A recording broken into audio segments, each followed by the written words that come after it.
Nestled deep inside the Bay of Bengal, more than 2 hours from the nearest inhabited island and 24 miles away from the mainland. It's a much bigger island than I thought it was going to be. Is a place the Bangladesh government doesn't want you to see. It's called Bhashan Chor, which literally means floating island. So you guys think they've seen us out here? Yeah. It's the government's solution to the so-called Rohingya problem, a place to put tens of thousands of the refugees who have fled genocide in their own country. But there's been almost no access to the island, and other Western journalists have been turned away. So we are heading there in hopes of seeing what activists fear may become a prison island. For 3 years, we've covered the tragedy of the Rohingya, one of the most persecuted groups in the world. An ethnic Muslim minority, they have been targeted by the Buddhist military in their home country of Myanmar. There have been gang rapes, the torching of hundreds of villages, enslavement, and the killings of children, some before the eyes of their own parents. Over 10,000 people have died in what a recent UN report has called a textbook ethnic cleansing. These atrocities finally called out by the U.S. House of Representatives. The United States has a moral obligation to call these crimes genocide. Aung San Suu Kyi, Myanmar's de facto leader and Nobel Peace Prize laureate, has widely fallen from grace for her failure to condemn the violence in her country. We want to find out what the real problems are, and we have to make sure that these allegations are based on solid evidence before we take action. But despite Suu Kyi's denial, almost 1 million Rohingya have fled her country into neighboring Bangladesh. And now an international debate roils over what the future of the Rohingya should be. Just weeks ago, Bangladesh and Myanmar struck a controversial deal to repatriate the Rohingya in phases.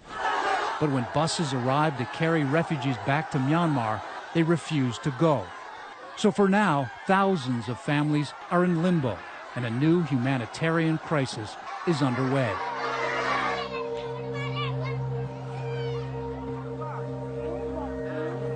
Here in Bangladesh, they're spread out between 32 different makeshift camps.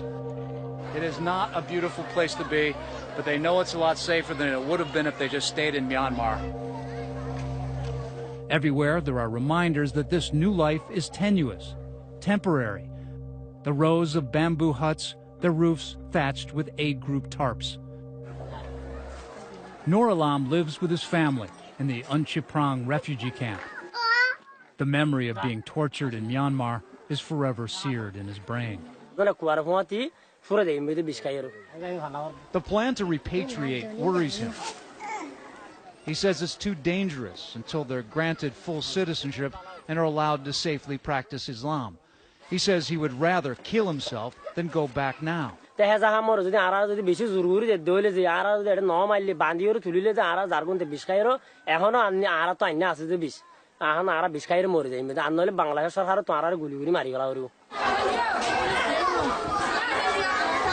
as the camps become overpopulated, safety, even here, is not guaranteed.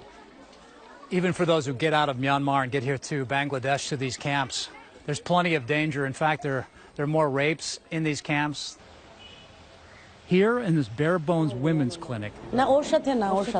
Sadia Afroz has cared for many women like this one, who fled danger in Myanmar only to be raped by a man inside her own camp.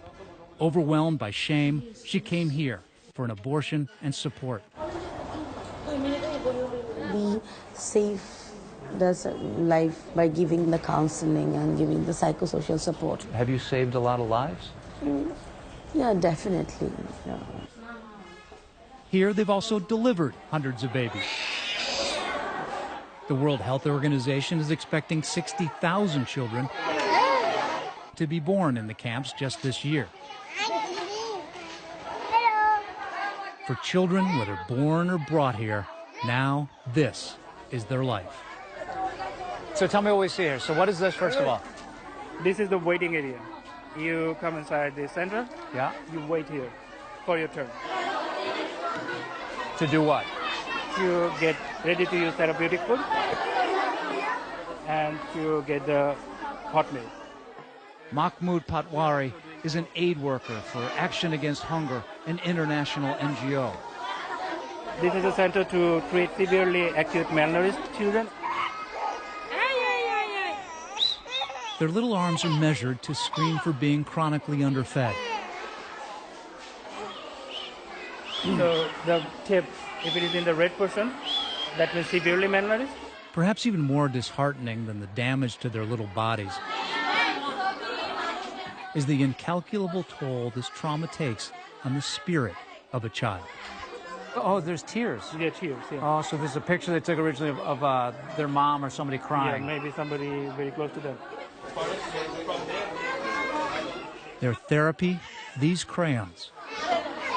Grief etched in every stroke. So this one, military with a rifle. Wow. It's a grave with people, dead bodies in the grave. It's a mass grave. Mass grave. Yes. Are the people watching those that have So been that means that killed? these kids witnessed this violence. Now, and after 9 months of counseling, they are drawing happy things. Like happy family, the mother collecting water from tube well, father is praying.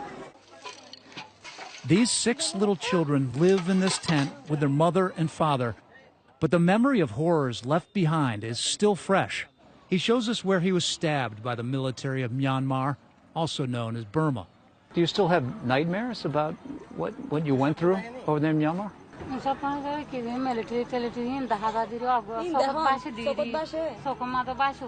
She tells us that anywhere is better than back in Myanmar. But it's clear that not everyone agrees. In the middle of our conversation, a neighbor, Klas Ahmad, starts to yell at her. There's no future for us here, he says.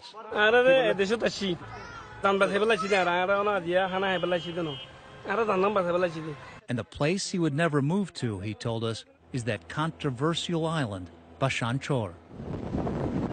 So without seeking permission from the government, we made our way through the Bay of Bengal. The island is so isolated, it would be very difficult for the world to know what is happening to the Rohingya. So should we go and try to walk ashore? The docks are guarded by the Bangladesh Navy, How many people are there? but we spotted some workers and joined them as they trudged through the water. So now we're on the dry land. I think it's going to be about half a mile in there, maybe half an hour. We don't really know. They are building canals to keep out the water and structures that the Rohingya will eventually live in. The plan is for 100,000 Rohingya refugees to be jammed in small rooms with 2 bunk beds. Each one of these rooms apparently can hold 4 to 5 people. But this island facility has been largely denounced as an unsustainable living option by the UN and human rights groups. For one thing, each year as monsoon season comes, 60% of the island goes underwater. It is disappearing. Is it a dangerous island? No, it's People not talk a about the da- possibility of flooding. I have to see. I have not been there yet. Despite the fact he hasn't seen it for himself, Bangladesh's foreign minister, Abdul Hassan Mahmoud Ali, still thinks that the island is a viable option. What is the plan exactly? They should have the right to leave if they want and to move around the island if they want. Would that be the plan? I mean, it's not a prison or anything like that. So everybody will see. There is nothing to hide, you know. There is no hide and seek.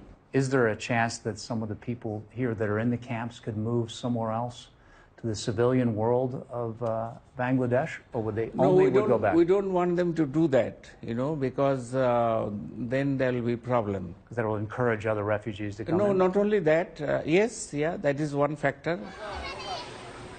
For Bangladesh, the island, the camps are all temporary solutions until the Rohingya can go back to Myanmar. But investigations reveal that some of the Rohingya villages the Myanmar military torched have already been resettled with Buddhist residents, making it almost certain that even if the Rohingya wanted to go back, there would be no homes to return to.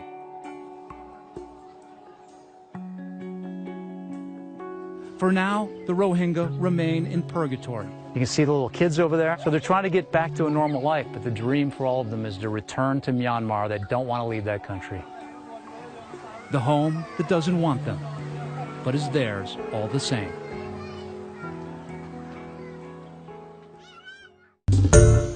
Hi, everyone. George Stephanopoulos here. Thanks for checking out the ABC News YouTube channel. If you'd like to get more videos, show highlights, and watch live event coverage, click on the right over here to subscribe to our channel. And don't forget to download the ABC News app for breaking news alerts. Thanks for watching.